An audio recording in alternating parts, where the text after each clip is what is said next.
உசிலம்பட்டி அருகே காவலர் ஒருவர் தனது மைத்துனரால் சரமாரியாக குத்தி கொலை செய்யப்பட்டுள்ளார். என்ன நடந்தது, முழு விவரம் என்ன பார்க்கலாம்.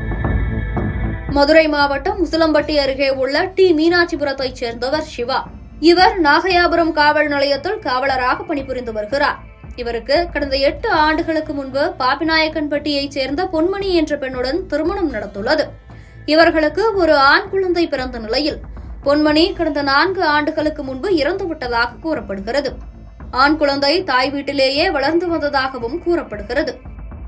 இந்நிலையில் சமீபத்தில் மங்கல்ரேவைச் சேர்ந்த ரஞ்சிதா என்ற பெண்ணை சிவா 2வதாக திருமணம் செய்துள்ளார். முதல் மனைவியின் வீட்டில் வளர்ந்து வந்த குழந்தையை தன்னுடன் அழைத்து வந்து பள்ளியில் சேர்த்து படிக்க வைப்பதாக கூறப்படுகிறது.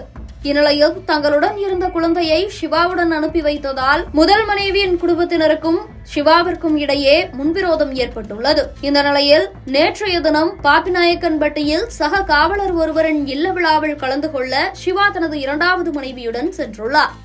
இவர்களை பார்த்த முதல் மனைவியின் சகோதரர் அர்ஜுன் ஆத்திரமடைந்துள்ளார். விழாவை முடித்துவிட்டு சிவாவும் அவரது மனைவியும் இருசக்கர வாகனத்தில் கிளம்பியுள்ளனர். அவர்களை பின்தொடர்ந்து வந்த மைத்துனர் அர்ஜுன் கிராமத்தை விட்டு வெளியேறிய போது இருசக்கர வாகனத்தை கீழே தள்ளிவிட்டு சிவாவை சற்றும் எதிர்பாராத விதமாக கத்தியால் சரமாரியாக குத்தியுள்ளார். இதில் ரத்த வெள்ளத்தில் சரிந்த சிவா சம்பவ இடத்திலேயே பலியாகியுள்ளார். பின்னர் மைத்துனர் அர்ஜுனன் அங்கிருந்து தப்பிச் சென்றுள்ளார்.